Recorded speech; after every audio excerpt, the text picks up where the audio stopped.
And she wants so badly to make you forget that she is the vice president. And she's like, but I was attorney general and I was a senator but lady, you're the vice president and the country's a dumpster fire. And Trump is not the incumbent. You are.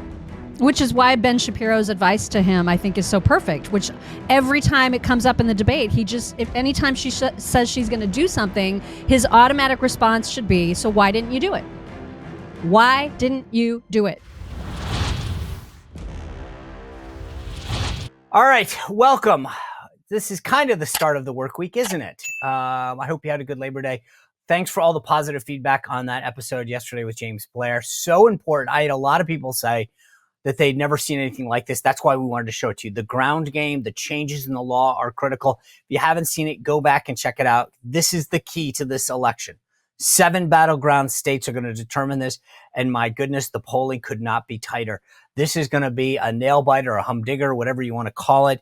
This is going to be so super close. I got to sit down with President Trump, or stand up is actually more accurate. Let's be straight with you guys. It was stand up with President Trump Friday night, catch up a little bit, had a great chat with him about the upcoming debate, the status of the race. This was right before he spoke to Moms for Liberty. All I'll say to you is this, because I don't want to give too much away of our private conversation. This man's ready. He gets it. He knows what's at stake. He will rise to the moment. I felt so much better. And I think sometimes I get a little nervous. He knows what's at stake, though. And they're ready to go. As we head into this final strip, he talked about a whole bunch of things. This is a quick clip of him at Moms for Liberty. In luxury hotels above where the veterans are. It's so reverse of what it should be. So I know you love New York City.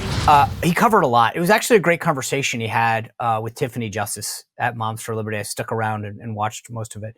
Talking about his family, some issues, obviously immigration, they're coming up. The Apprentice. It was actually, I always love when he's not just talking about big issues and he's talking about himself, giving you a little insight. A great thing there. Another great thing is Delta Rescue and the work that my friend Leo Grillo is doing. If you're a dog, cat, animal lover, horses, whatever, you've got to love what Leo Grillo is doing. And if you can see the videos there on the screen, you'll know what I'm talking about. Delta Rescue, it just does unbelievable work. And it does so because Leo Grillo, the founder, had this mission that he felt he needed to accomplish of helping these animals that were malnutritioned, that didn't get the care that they need. They were abused. And he created Delta Rescue as a no-kill sanctuary for life, not a shelter, a no-kill sanctuary. When they go there, it's a done deal. They're taken care of. And Leo doesn't get any support that's not from us. No government intervention and help, right? So if you can help Leo Grillo do the work on behalf of all these animals, please go to deltarescue.org and make a contribution. No amount is too small. Obviously, you can make a $5,000 contribution if you want, or $10,000. He's never going to turn away help. But there's an estate planning tab up at the top, and that's really where we need the help to make sure that the mission and the work of Delta Rescue can endure for decades and generations. So please consider going there and helping that. Thank you for your consideration. All right. Not only are we 63 days out, we're 7 days from the debate. Election day is 9 weeks away, but North Carolina is going to start voting at the end of the week. Pennsylvania on September 16th. The polls right now nationally have Real Clear Politics, Harris up 1.8, 538 has Harris up 3.2, Nate Silver has Harris up 3.5, The Economist has Harris up 3.5. These are these national aggregated polls.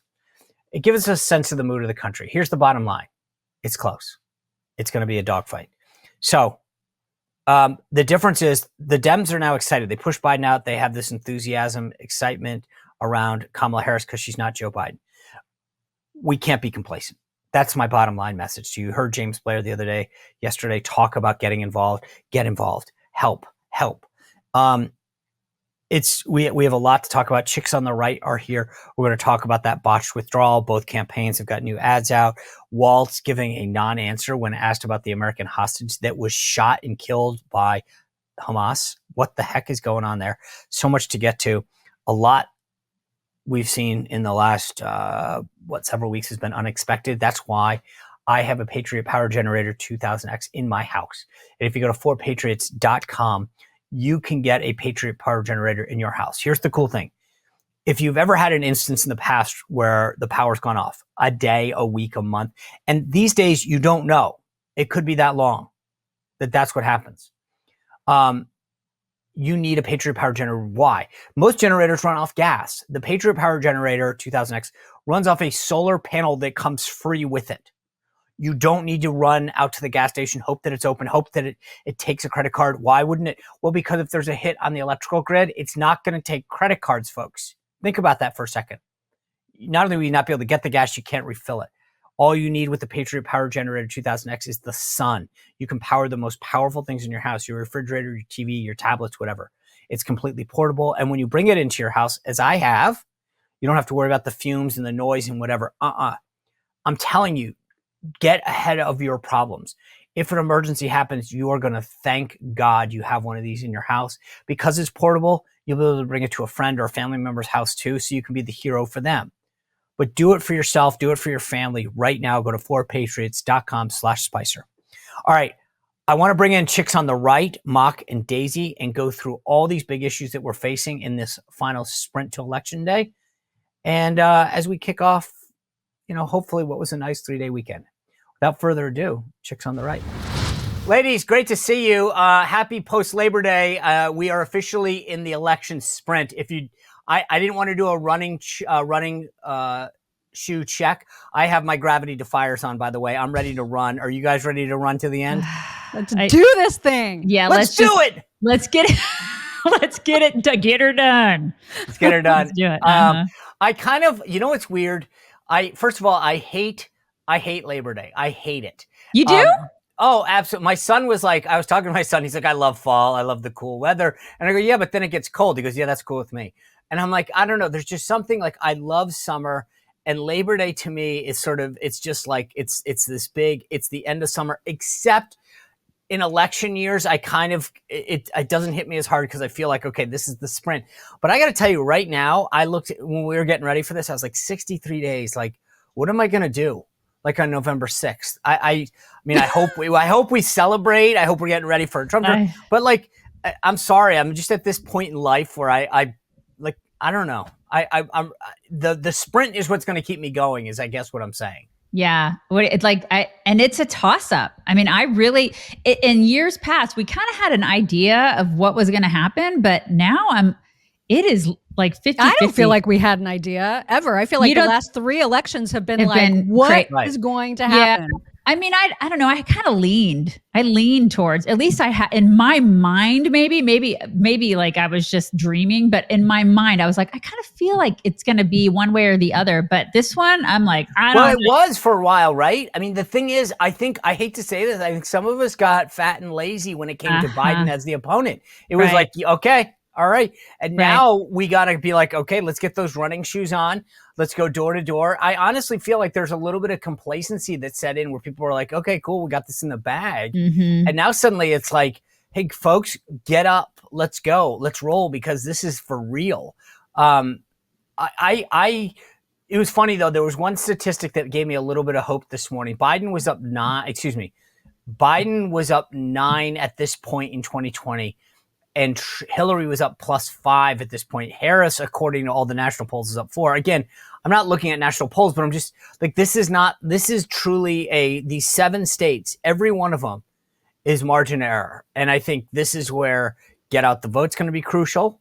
Like this sprint isn't, like, to your point, Wisconsin, one poll shows her a little outside the margin of error, but Wisconsin's been a mirage the last 2 cycles where everyone thought it was going to go one way and then it got a lot closer than it did. I think we're going to come down to the wire on this one.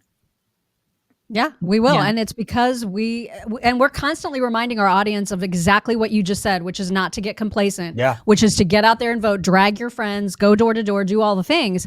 But the problem is that we share this country with complete dumbasses. And I don't know that people believe it. Stop holding back. She's right. But we do. I mean, you see the people that show up at Kamala rallies when they do the man on the street interviews, and someone will say, what policies of hers do you support? And they'll be like, she's black. And that's all they've got. She's She was a very good vice president. That's an interesting question. Getting to vice president. I have to do more research on her, honestly. I'm just glad to see a woman of color in charge for once. That's it. She's got lady parts. That's okay. Yeah. So I wasn't gonna lead with this, but it's actually a great segue into the current polls. The ABC News poll, the ABC News poll that came out over the weekend. When it comes to the top issues that people care about, immigration, the economy, Trump is almost at double digits in both. Okay, this is so on its face, this should be easy. It's like they all favor Trump on the issues they care about the most. But this gets to your point, Mock. If it's a personality race, she wins, and that's what they want. They want this to be her. She's nice. She's funny. Tim Walz is a great guy. But is he? No. Okay, that I'm just painting a picture. This is right. They want you to believe she's funny. She's nice. She talks to Dougie, and they dance and they do things when he's not cheating on his former wife. Right. And it's all about this cute thing. And she's Kamala and Tim Walz, who loves to have white man Taco Tuesday. Just reminder today is, because he doesn't like spices. I mean, this is, right. They're like, this is the stuff normal people talk about. And then you've got big, bad, ugly Trump and JD Vance that don't like women with cats. That's what they want. They want this to be a contrast, because that's who they're selling. They're selling people that when they get asked, I mean, I cannot believe these men on the street interviews where they'll literally say like, I don't know, I think she's a woman, or like, I mean, I had dinner with some folks the other day, and one of the people at dinner who I'm using the word is because she is a longtime friend, said, I just think we're ready for a woman president. Oh my God. And I said, wouldn't you rather have the right? I said, can I ask you, I said, hypothetically, as a woman, do you just want that box checked? Or if she ruins it for women going forward, hypothetically, is it worth it? And she was like, yes. I'm like, so that's it. You just want to check a box. And that's the answer for a lot of people. Yeah. And I mean, we did this with Obama too. It's like, well, we're ready for the first Black president. It's like, it's all about identity politics with some people. And then, I think the abortion issue comes up too, where a lot of these plus 15 on that. Right. Exactly. And it's like, they've pushed this narrative down the left, women's throats on the left, where they're like, he's going to take your abortions away. He's not going to do that. First of all, that's just a complete lie. He's not going to do it. He returned it to the States, and it's not going to happen. But they're so enamored with that narrative. They just cling to it. And they're like, he's going to like track my menstrual cycle. What are you even talking about? Like he's not going to do that. It's just, that's not going to happen. So there's just a lot of this fear mongering going on. And then you had Obama on the stage at the DNC saying that the RNC is engaging in fear mongering. Really? Okay, gaslighter. Projection much? I mean, this is what joy. It's joy. Right. But they're so good at this, Sean. They've always been good. Yeah. They're good at accusing us of what they actually do. And it works. It really works. All right, I hate to interrupt this conversation, but like a lot of Americans, you probably have a stomach issue. I hate to tell you that, but 70+% of Americans have some kind of stomach issue. And I'm talking like indigestion, bloating, diarrhea, gas. Ugh, we don't want to talk about that.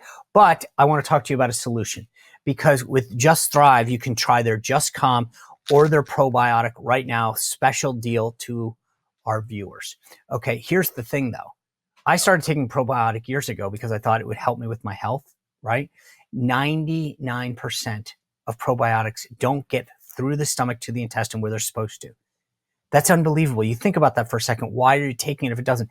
Not the case with Just Thrive's probiotic. And I actually have been switching over to their gummy. Oh, it's great tasting too. I eat them all day, but you're not really supposed to. Theirs are backed by more research than anything's on the market, and it gets to where it's supposed to, doing the things that it's supposed to do. A healthy gut is more than just your stomach.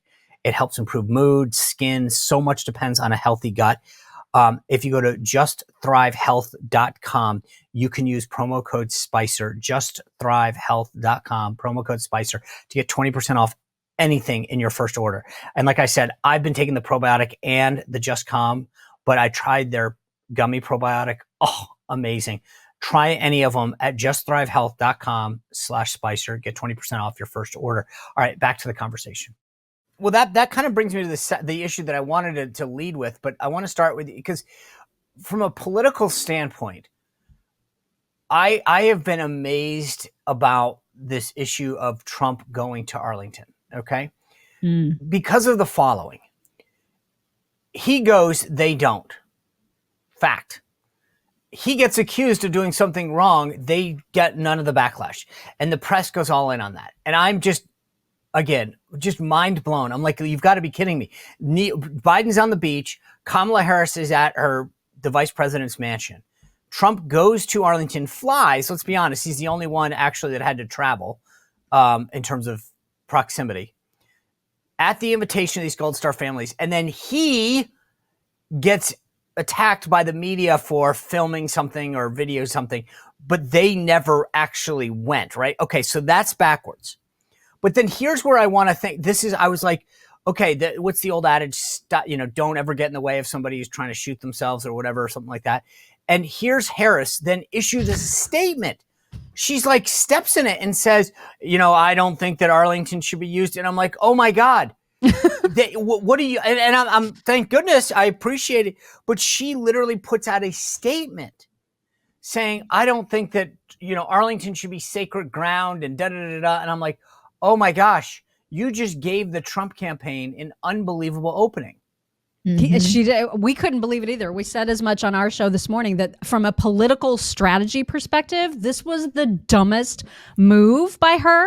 And the press, though, continues to give her cover, and they seem to be surprised and bewildered that there's a connection between those 13 service members and Kamala, even though she's the one that said, I was the last person in the room before that decision was made. And the press is like, why does Trump keep attacking her on this issue? Well, why do you think? Yeah. But he didn't attack her. Here's the thing. This is what blows my mind, right? He goes to Arlington. He didn't actually attack them. This is where the media and then Kamala Harris brought it up. They may have laid the trap, but they're the ones who stepped in it. Yeah. It just shows you how powerful the media is. It shows you how far into that they're an arm of the Democrat Party and that they hate the American people. I mean, they're the enemy of the American people. It's the media. And if people aren't paying attention to that and actually kind of revolted by it, then I can't help them. It's like that. You have to question everything that they say and they do at this point. Okay. That's again, this is like, you guys are just so good with the segues. I'm watching Meet the Press. And as I tell folks, I do it so you don't have to. But I am addicted to watching these Sunday shows because it's, to me, a good understanding of where the media is on these issues. And Kristen Welker of Meet the Press has Tom Cotton on, who, by the way, on every issue put on a master class of how to push back. Mm-hmm. Yep, but great. Welker gets in there and starts going, because Tom Cotton says, well, look, let's be honest, we wouldn't be talking about this if it wasn't for two issues. Number one, the failed policy itself, right? I mean, it was their failed pullout of Afghanistan that caused these 13 Marines to die, okay? Mm-hmm. So that's number one. Number two, is he was there at the invitation of them. And if Kamala Harris had gone, or if Biden had gone, like, we wouldn't have been talking about this either. Welker, let me play this for you, because she immediately jumps in, as she does, to defend them. Her answer, let me defend these people and tell you that they did comfort them. Because Cotton says, by the way, they've never spoken to them. I want to play that for you now. He didn't take campaign photos there. These families, Gold Star families, whose children died because of Joe Biden and Kamala Harris's incompetence, invited him to the cemetery. And they asked him to take those photos because, as they told me yesterday, when I spoke to Kelly Barnett and Darren Hoover, the parents of Taylor Hoover, who has Arkansas ties, they don't get to go to the beach on Labor Day. They don't get to have barbecues. This is their one chance to have a memory of their children, to commemorate their service and to honor their sacrifice. They wanted President Trump there. They wanted to take those photos. You know who the families also invited? Joe Biden and Kamala Harris. Where were they? Joe Biden was sitting at a beach. Kamala Harris was sitting at her mansion in Washington, D.C. She was 4 miles away. 10 minutes. She could have gone to the cemetery and honored the sacrifice of those young men and women. But she hasn't. She never has spoken to them or taken a meeting with them. Well, they did meet with them during the dignified transfer. Because of they were with them at the dignified transfer. Her and Joe Biden's incompetence that those 13 Americans were killed in Afghanistan. All right, so she jumps in, right? Clearly, she was there. She comforted him. That's not true. Then Meet the Press, hours later, I want to just tell you, this is what they tweeted out. On our broadcast this morning, not we, you, but let's not fight over pronouns, incorrectly implied that both President Biden and Vice President Harris attended the dignified transfer of 13 American service members killed during the Afghanistan withdrawal. Biden was in attendance, but Harris was not. They didn't imply it. They said it. Implying would have been the White House responded. Okay, that's implying that both were there. She said it. And this gets to the Honorable Daisy's point that they will lie. I mean, they lied about it at the time, and it was reflexive. It was reflexive. Tom Cotton made a point, and it was, no, that can't be true. No, she must have been there. She must have done this. Our job is to defend Kamala Harris. But then their apologies sucked. I love a good apologies. Right. Like, I screwed up. It was my fault. I did it wrong. That's an apology. Do you accept my apology for the actions that I took? Upon reflection, they were horrible, and I take responsibility for them. That's a good apology. Weasel word apologies are, our broadcast did the following. If you were offended by it, then it's your fault. That's not an apology. But the media, they don't apologize. They never apologize.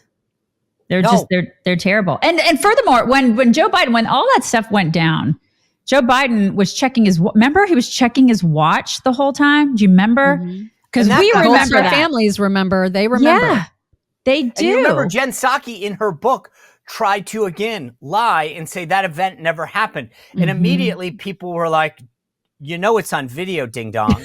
Oh my God. We all remember it. And those, the families of those 13 service members, they sure as hell remember it. I mean, and they've never said their names. It's just disgraceful. The president and the vice president during that entire thing, they just were a complete disgrace. And they remain that way today about that whole thing. So look, this is why, and I think what we're talking about, Trump then turns this into an ad, and initially it was each of the 13 or some of the 13 families put out a statement. This is the video that they've now created because of this. Vice President Harris. Vice President Harris. Vice President Harris. My name is Steve Nakui. I'm the father of Lance Corporal Kareem M. Nakui. My name is Jim McCollum. I am the Gold Star father of United States Marine Corps Lance Corporal Riley McCollum. This is Mark Schmitz, Gold Star father of Marine Lance Corporal Jared Schmitz. My name is Darren Hoover, and I'm the Gold Star father of United States Marine Corps Staff Sergeant Taylor Hoover. My daughter-in-law, Sergeant Nicole Leanne G., was killed in the Afghanistan exit at Abbey Gate. Our kids were murdered because of your administration. You were not at Dover for the dignified transfer, and no time have you reached out to me to offer your condolences, to offer thank you for Kareem's sacrifice and service.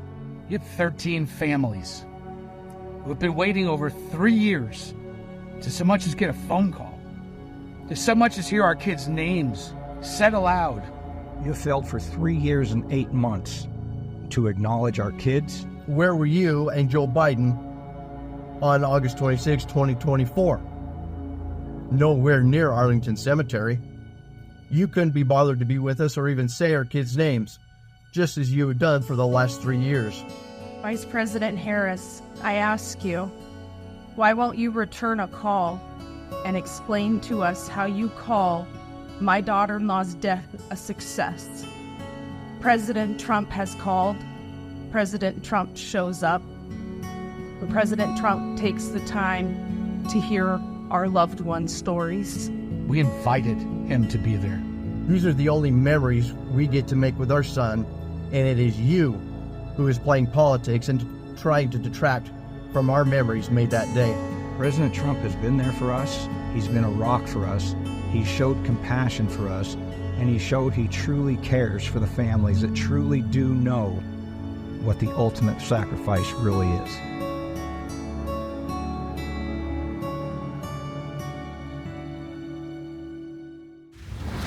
I mean, look, that ad was created because of how she responded. Had she not put her foot in her mouth and tried to put out a statement on this, that wouldn't have happened. Those Gold Star family members would not have responded the way that they did.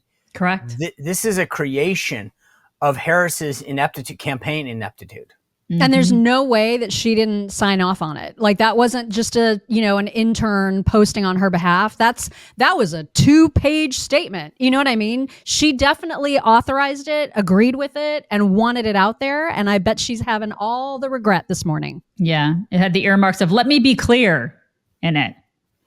You know? How much, when you guys talk to folks, like, I feel like sometimes if you don't connect with the military these days in some way, shape, or form, at least in the conversations that I'm having, not everyone gets it the way that they should.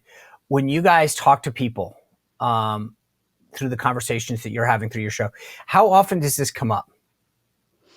I mean, it was part of the RNC big time. A lot of these same families spoke out, and that was probably the most impactful, meaningful night of the RNC. And so I think our audience, I know I saw lots of comments as we played that ad this morning, and people were just heartbroken and in tears over it. I mean, this resonates for sure. And I don't know how it can't. If you have a heart at all, how you don't feel for those parents, those family members, I can't imagine. Yeah. I think it just further compounds the notion that Democrats put everybody else above American citizens. I mean, it just kind of transcends that notion. It's like you, especially these, I say kids, because a lot of them were kids that fight for this country, and they're selfless and they're awesome and they do these amazing things, and they just don't care. They don't care about people who do that. They care about illegals. They care about, making sure that they get houses. They care about people who break the law. They care about criminals. They put those people above people who are selfless and awesome and patriotic. And I think that's what resonates with people who watch our show. And it resonates with me, frankly, because I see that. And I just think that putting those people above awesome, selfless American citizens is just vile. Yeah, I feel like it was funny because the media loves to talk about Gold Star families when it comes to attacking Trump. When it comes to Harris's role in Afghanistan, until she stepped in it, they weren't going to touch this issue. They weren't going to cover the Gold Star families that are pissed off because she's never reached out to them, that she's never said their name, that she was proud to be the last person in the room when the decision was made and doesn't want to own it. And so this ad is at least forcing the media to cover the botched withdrawal, the lack of compassion. I mean, for all the talk about Trump and empathy, it's like, listen to those parents talk about Trump reaching out to them and supporting them and comforting them. And I've seen him do it. I was in the Oval Office when he called Karen Owens, the wife of Chief Ryan Owens, who had been killed in an operation.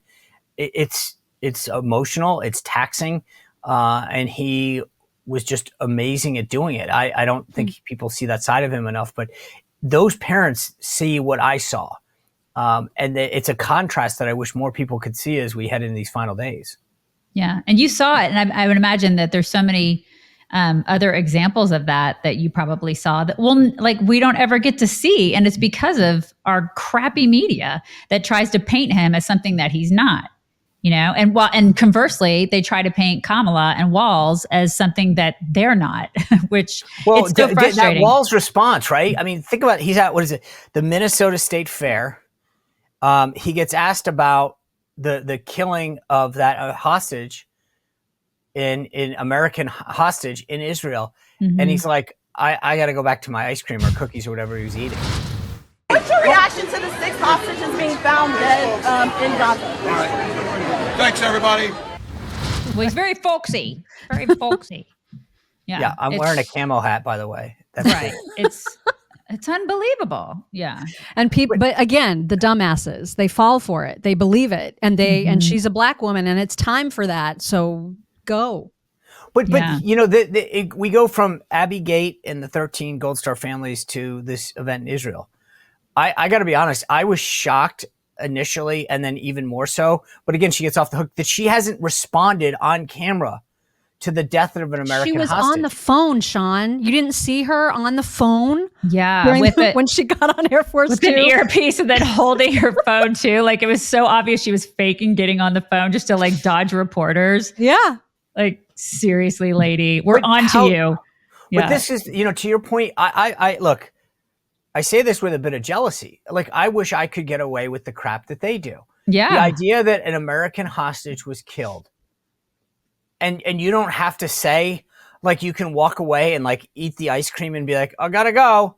If you're Tim Walter Hur, it is absolutely pathetic that we are allowing this to happen. And this is where I don't think people appreciate the fact that it's like, it's not just what the media covers, it's what they don't. And they allow them to get, like, you know, we go back to what we talked about a minute ago. Trump goes to Arlington and it's like, let's find the problem. Let's find something to go after him on. They blow off all of it. They blow off condemning on camera the death of an American who is being held hostage by a terrorist organization. And we just won't cover it. We won't let you guys know that this is a problem. Well, not only that, but it's Joe Biden is still president, right? I mean, he has been working on that tirelessly. Right. On the beach for 2 weeks, right? I mean, this is the thing. He's still president. He should still be presidenting. And no one even bothers to ask him anything because, you know, he was taken out in a coup by a cabal that just installed Kamala in there. And now all of a sudden she's president. So it's like, and then they preach to us about democracy. Oh my God, don't even get me started. Like, it's just so crazy what's been happening in our country with Democrats over the past month. How so like when I was in the White House, it was Trump spending another night eating at one of his properties, which, okay, who cares? Like it's not like he's getting a free ride. It's his restaurant. Biden takes a vacation from his vacation. So it was 15 days off the grid and no one cares. And he has the audacity to put out a statement. I've been working nonstop. Tirelessly. Dude, you're on we can see you. And then he blames it on Bibi. Right. Yeah, you're not working hard enough. No, he's not. He's not that guy's not working hard enough. But I've just been hanging out on the beach for the past 2 weeks. It's unbelievable what he gets. They all get away with so much on the left. There's just and like we always say, I mean, there's a different set of rules for Democrats than there is for Republicans. All right. The Harris campaign did put out a new ad today, clearly trying to turn the page and change the focus. Let's play the ad for folks and we'll talk about this. We all know costs are too high, but while corporations are gouging families, Trump is focused on giving them tax cuts. But Kamala Harris is focused on you. Building up the middle class will be a defining goal of my presidency. She'll make groceries more affordable by cracking down on price gouging. And she'll cut housing costs by taking on corporate speculators. Middle-class families build America. We need a leader who has their back. I'm Kamala Harris, and I approve this message. Okay, so like, let's just suspend disbelief for 1 second, okay? Seriously. Yeah. Okay, just in all seriousness, let's pretend you were under a rock, and that rock had another rock. So you've not seen anything that's going on. You get out, and someone shows you that ad and said, "This woman's running for president. What do you think?" It depends. Are you a dumbass or are you a normal person? No, you've been under a rock. Let's just say. I mean, it sounds so great, right? Like if you're in her target dumbass audience, you're like, yeah, prices are really high, and she seems determined to go after those mean, greedy, big corporations, and it's all their fault. If you're a dumbass, you would fall for something like that, right? You know what? And every time you say that, I feel like it's like an infomercial. Like those are the people who are like, this sounds like a great deal. I should buy that. I know. I'm actually, admittedly, I'm one of those people. My wife is always like, what did you just buy? And I'm like, listen, it cleans, it cooks dinner, and it washes your car. I'm like, that's and it's so $19.99 with $78 for shipping. Yes. Easy setup, by the way. Easy so setup. Great. Yeah. I guess, listen, we'll give this to you for free party. They're the party of, I want, gimme. I get everything for free. And it's the same reason that like, we're going to pay off your student loans works. Nothing is free. You're paying for that, dumbass. Like you're the one paying for it. But see, they don't understand that because they're that.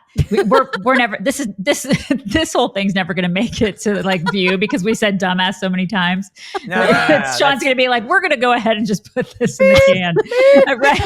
If you're watching this on a child-friendly platform. I know, right? I'm sorry. Sorry, Sean. But it's true because a lot of these people want to have the handout so bad and they're just so hungry for it.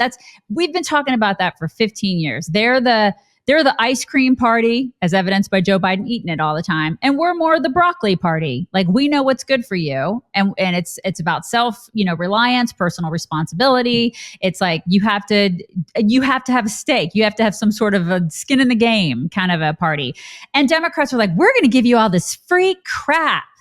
And people are dumb and they buy that. And that's part and parcel to what that ad was all about. It's like, they're not gouging people. Corporations aren't that's not how this is. Grocery stores definitely aren't gouging people. Yeah, their profit margin. Right? Hold on. Can I just stop for a second? This is the beautiful thing that they just tricked us into doing. We're having a conversation about price gouging, right? Right. They inflicted inflation upon us. And then they were like, hold on, shiny nickel. Talking about price gouging, and we're like, it's not real. It isn't. The groceries, they only make this. The supply chain is that. It's insane. And at the end of the day, they caused it. They literally created inflation through their policies, and then they're like, talk about price gouging, and we're having. They baited us. Yeah. Stop spending so much money. Stop printing money. Stop doing all the things that cause inflation. I mean, it's like, these are the same people who we accidentally gave $230 million to the Taliban. Whoops. I mean, I don't know. There's a start. Like it's ridiculous. Like I look at this and I think it's ridiculous. I can't believe her. She's full of crap. And it's just nonsense policies. It's not even policy. It's nonsense. But like Miriam says, like Mock says, there are going to be a lot of people out there who look at that and go, she's going to save me. Right. Forgetting that she's been in charge for the past 3.5 years. Right. That's the key line. What this is to me, like it's forget I've been in charge. Mm-hmm. Like, what's funny? This is so government, right? Yeah. So the other day, Trump gets there was an assassination on Trump. The guy who is the deputy, who was in charge of like special operations or whatever, is the guy that Biden ended up promoting to be acting director. So they get rid of the director, Cheadle, because she's incompetent. And then they replace her with the guy that was actually overseeing the divisions that handled all this request. And I'm like, only in government can this happen. Right. And here we are again with, I've been the vice president. I've been a partner, by the way, Harris, Biden, whatever, for 3.5 years. But then here's what I'm going to do. Here's the policies that I haven't done for 3.5 years that I'm going to do to fix the thing that I created in the first place. Mm-hmm. It is mind blowing to me.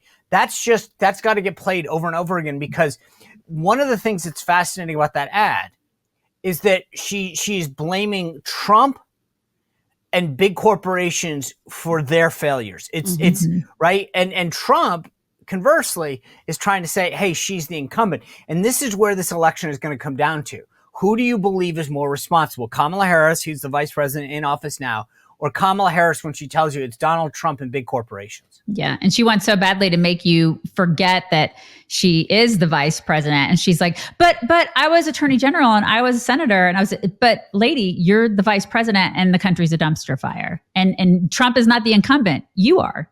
Which is why Ben Shapiro's advice to him, I think, is so perfect, which every time it comes up in the debate, anytime she says she's going to do something, his automatic response should be, so why didn't you do it? Yep. Why didn't you do it?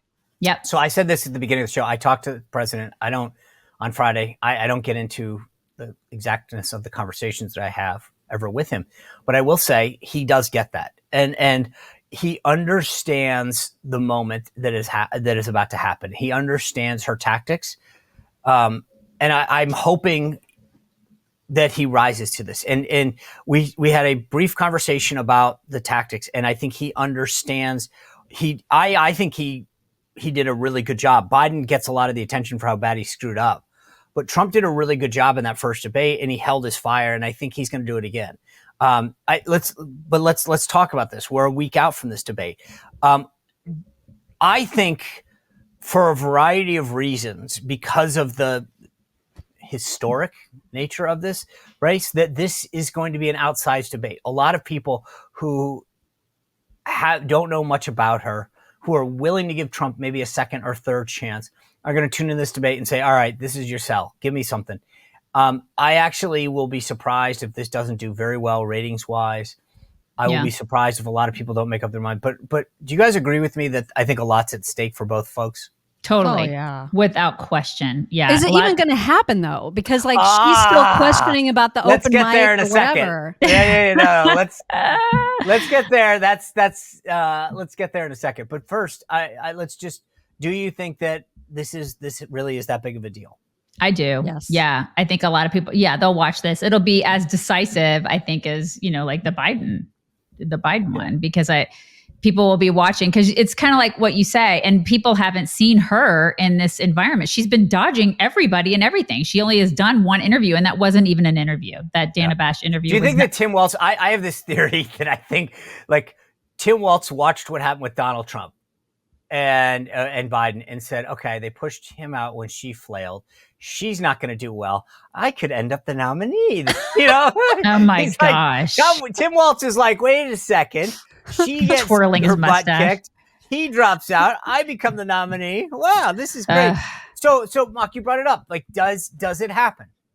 Well, that's the question, right? Because she's now saying he's not getting along with his advisors and he's scared to have an open mic. She wants her I'm speaking moment. Right. And what's so weird about that to me, and now granted, I'm biased, but I found her to be absolutely detestable. I did too. In the debate with Mike Pence, where she kept saying that. She was so unlikable, and yet people thought it was super effective. And so she's waiting for that moment, and it'll if they do have open mics, it'll be up to Trump to zip it. It's not. It's done. It's done. ABC has issued the rules. But so what happened? Is she going to show, or is she going to say Trump was too scared? My theory is that she's going to find some other reason. Ultimately, she can't. I think this is one where they played their card too late and too much. I think it's settled. ABC put out they're out. They're done. It's and she can continue to whine, but I think the media actually on this one isn't on Team Trump, they're on Team ABC, and ABC said it's over.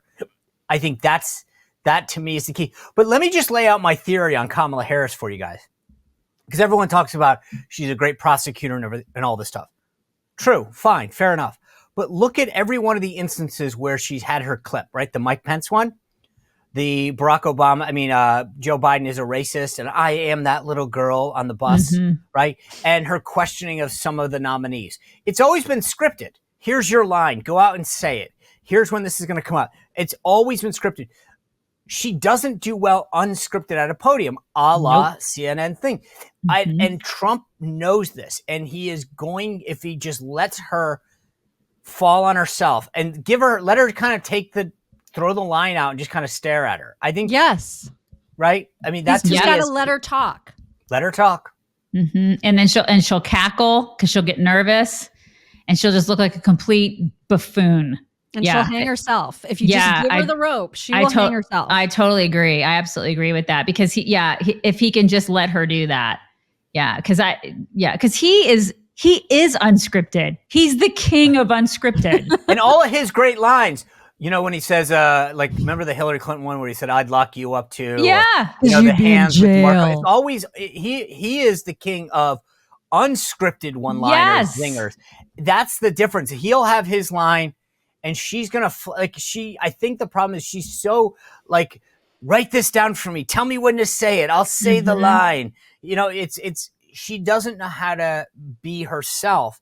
And I think we saw that with the Dana Bash thing. The question about day one was so predictable. And yet it was like, she was like, well, first I'm going to move the desk around and then I will be, I mean, like, dude, that was a gimme. Yeah. And she has a lot of anxiety. She has her emotional support walls. And then you can tell she has anxiety about it. I mean, there was that article from Axios, a couple years ago, where they talk about how she couldn't even go to a dinner party because she was so anxious about it. What if she tries to bring Walz to the debate? Oh my God. She'll have on a leash. Or she'll have like a little stuffed animal that's like she a wants voodoo to pet doll. him. She wants to pet him. Little Walz doll that she'll carry and she'll like hold and pet the whole time. I mean, she's a piece of work. I just think she's going to be completely anxiety ridden the whole time she's there, and it'll be obvious. You know, I think there's a lot of people who are on your team on this that are saying that she is adverse to these situations. I think there is something there to say. I think the debate goes through. I think she has a tough time.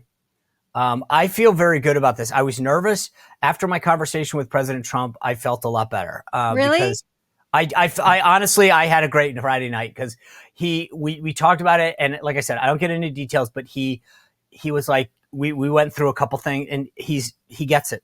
He gets it. I love it. I feel awesome. like I feel so much better. And it's because of what we talked about. And it was more of a reminder. Right? He knows all these people are like, you know, I told Trump this. He doesn't need to be told. The guy gets it. He's done it. I've watched him do it. I think sometimes we need to be reassured, but he knows what to do.